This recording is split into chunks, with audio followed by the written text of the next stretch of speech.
Hi అండి. వట్టి తునకలు చూడండి. వట్టి తునకలు ముందుగా వట్టి తునకలను చిన్న చిన్న ముక్కలుగా కట్ చేసి వేడి నీళ్ళల్లో వేసి శుభ్రంగా కడగాలి.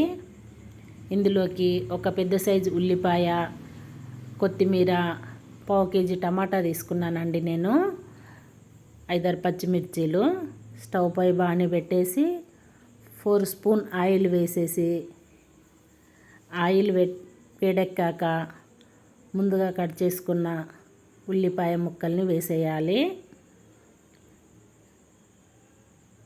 తర్వాత పచ్చిమిర్చి వేసేసి వేగనీయాలి. ఉల్లిపాయ పచ్చిమిర్చి ఫ్రై కావాలి. ఇందులో కొంచెం సాల్ట్ వేసేయాలి. సాల్ట్ వేస్తే తొందరగా ఫ్రై అవుతుంది. కొంచెం అల్లం వెల్లిపాయ పేస్ట్ కూడా ఈ పోపులోనే వేసుకోవాలి.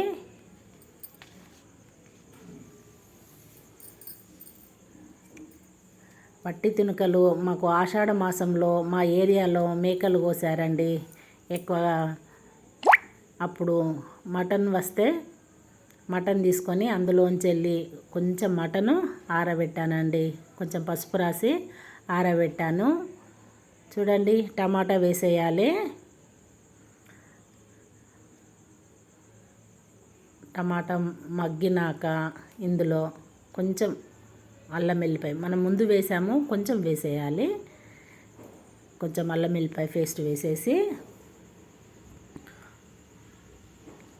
టమాటా కర్రీలాగా దగ్గరికి మగ్గుతుంది. ఆయిల్ పైకి తేలుతుంది. ఈ వట్టి తునకలను కుక్కర్లో వేసి 6-7 విజిల్ వచ్చేంత వరకు మటన్ లాగా ఉడకనివ్వాలి. ఈ టమాటా కర్రీలో కొంచెం పసుపు వేయాలి. 2 స్పూన్ కారము. నేను సాల్ట్ ముందు వేసాను కాబట్టి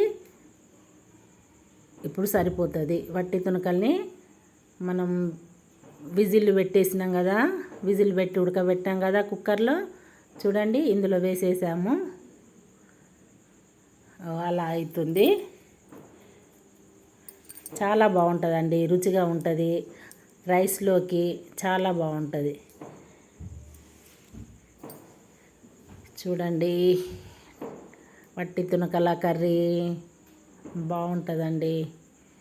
మనం మటన్ తిన్న ఫీలింగే వచ్చేస్తుంది. పైన మూత పెట్టేసుకొని కొంచెం వాటర్ పోసుకోవాలి. ఈ వాటర్కి చక్కగా టమాటా కర్రీ అన్నది ముక్కలకు పట్టేసుకొని ఈ వాటర్ వేడయ్యాక అందులోనే పోసేసుకోవాలి. కొంచెం గ్రేవీ లాగా ఉంటుంది. మనం గరం మసాలా వేస్తాం కదా, ఆ మసాలాను ఇందులో వేసేసుకోవాలి. కొత్తిమీర వేసేయాలి. చాలా బాగుంటుందండి. మీరు కూడా ట్రై చేయండి. ప్లీజ్ సబ్స్క్రైబ్ చేయండి, లైక్ చేయండి, షేర్ చేయండి, నాకు సపోర్ట్ ఇవ్వండి ప్లీజ్. చూడండి, రెడీ. వట్టి తునకల కూర రెడీ. చాలా బాగుంటుందండి. మీరు కూడా తప్పకుండా ట్రై చేయండి. Thank you.